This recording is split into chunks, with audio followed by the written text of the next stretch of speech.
நண்பர்களே, பிஜிடிஆர்பி 3250 போஸ்டிங்குக்கு வாய்ப்புகள் மிக அதிகம். வாய்ப்புகள் உறுதி என்று கூட கூறலாம். எப்படின்னு பாருங்கள், ஆதாரத்தோடு பார்க்கலாம். பாருங்கள், ஸ்கூலில் அட்மிஷன் இந்த வட்டம் நல்லா போயிருக்கு. அதுவும் ஹையர் செகண்டரி ஸ்கூலில் மட்டும் 11th 12th மட்டும் 4,50,210 மாணவர்கள் சேர்ந்துருக்காங்க.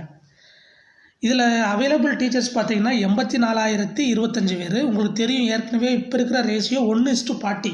ஒரு ஆசிரியருக்கு 40 மாணவர்கள் இருக்கணும். அந்த மாதிரி தான் ரேஷியோ இருக்குது. ஸோ ஏற்கனவே பார்த்தீங்கன்னா ஒரு 1500 வேக்கன்சி இருக்குதுன்னு நியூஸ் எல்லாம் வந்துட்டுருக்கு. Backlog vacancy. இப்போ நியூ போஸ்ட்டு, இப்போ புதுசாக மாணவர்கள் சேர்ந்துருக்காங்க பார்த்தீங்களா, இந்த நியூ போஸ்டிங் ஒரு 1750 மாணவர்கள் ஆசிரியர்களை போட்டாகணும். ஸோ டோட்டலாக 3250. வாங்க இப்போ பாருங்கள், அட்மிஷன் 2020-21 எவ்வளோன்னு பார்த்தீங்கன்னா 18,95,395 பேர். இதுவே லாஸ்ட் இயர் பார்த்தீங்கன்னா 14,45,185. ஸோ எவ்வளவு எக்ஸஸ்ன்னு பாருங்கள், 4,50,210 மாணவர்கள் புதுசாக சேர்ந்துருக்காங்க. சரிங்களா? ஸோ ஏற்கனவே இருக்கிற டீச்சர்ஸ் பிஜி 11th 12th அரசு பள்ளியில் ஒர்க் பண்ணிகிட்டு இருக்கும் டீச்சர்ஸ் 84,025 டீச்சர்ஸ். ரேஷியோ 1:40. ஸோ கண்டிப்பாக பேக்லாகும் நியூ போஸ்ட்டும் பார்த்தீங்கன்னா 3250 போஸ்டிங் வருவது உறுதி. 2021 வச்சே ஆகணும், வேறு வழியே கிடையாது. இத்தனை டீச்சர்ஸ் பற்றாக்குறையை வச்சுக்கிட்டு நடத்துறது ரொம்ப கஷ்டம். ஒருவேளை தொகுப்பூதியம் போட்டு நடத்தினா தான் நடத்த முடியும். தொகுப்பூதியம் போட்டாங்கன்னா கவர்மெண்ட்டுக்கு எக்கச்சக்கமான பணம் கண்டிப்பாக மிச்சமாகும். ஆனால் அப்படி பண்ணுவதற்கு வாய்ப்புகள் மிக மிக குறைவு. ஏனென்றால் எலெக்ஷன் வரப்போகுது மே மாதம். ஸோ இப்போ ஜனவரி பிப்ரவரிலேயும் ஒரு நோட்டிஃபிகேஷன் விட்டு எலெக்ஷன் முன்னாடி வருவதற்கு, எக்ஸாம் வருவதற்கு மிக கடினம். ஏன்னா இப்போ மார்ச்லேயே டேட் வந்துடும், எலெக்ஷன் டேட்டு வந்துடும். அதனால் மார்ச் ஏப்ரல் மேல நடத்துகிறது மிக ரிஸ்க்கு அவங்களுக்கு, கவர்மெண்ட்டுக்கு. அதனால் ஜூன் மாதம் நடத்துவதற்கு வாய்ப்புகள் மிக அதிகம் என்று கல்வித்துறை வட்டாரங்கள் இருக்கிற மிக முக்கிய அதிகாரிகள்கிட்ட கேட்கும்போது சொல்கிறாங்க. ஸோ இப்போயே நீங்கள் தயாராவது நல்லது. 3250 போஸ்டிங் இருப்பது தெரிய வந்துள்ளது. இது உண்மையிலேயே மிக அதிகப்படியான போஸ்டிங். இனிமேல் இவ்வளவு போஸ்டிங் வருமா என்பது ஒரு கேள்விக்குறி. ஏன்னு பார்த்தீங்கன்னா, உங்களுக்கு தெரியும், 2 வருஷத்துக்கு 3 வருஷத்துக்கு ஒரு முறை தான் பிஜிடிஆர்பியே வருது. 2 வருடம் 3 வருடத்துக்கு ஒரு முறை. அதுவும் பார்த்தீங்கன்னா 1000 சம்திங் தான் வந்துக்கிட்டு இருக்கு. ஏற்கனவே பார்த்தீங்கன்னா கவர்மெண்ட் தத்தளிச்சுக்கிட்டு இருக்கு. பொருளாதார நலிவடைந்த காரணத்தால் ஏற்கனவே 4,50,000 கோடி கடன் நம்ம தமிழகத்தில் இருக்குது.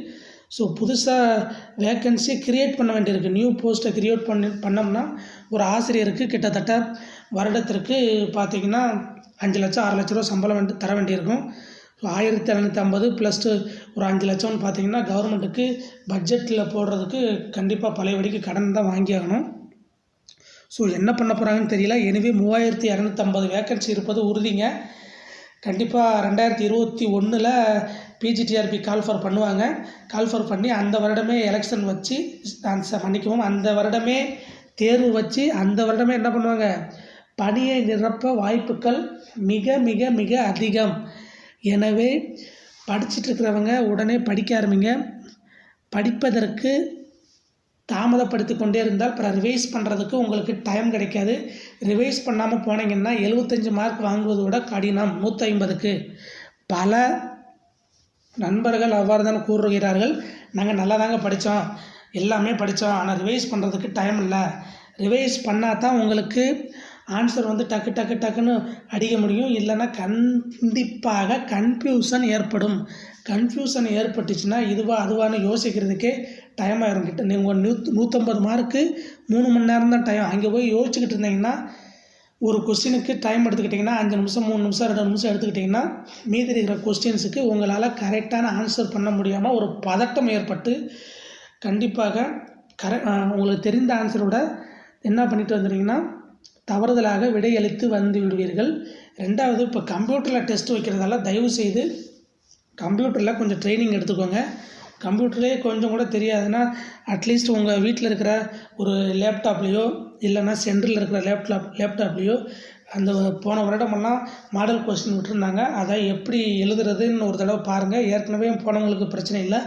இப்போ புதுசாக MSc BEd, MA BEd, MCom BEd முடித்தவங்களுக்கு ஏற்கனவே கம்ப்யூட்டரில் கொஞ்சம் அனுபவம் இருந்தால் பிரச்சனை இல்லை. கம்ப்யூட்டரில் அனுபவம் இல்லைன்னா அதில் அனுபவத்தை ஏற்படுத்தி கொள்ளுங்கள்.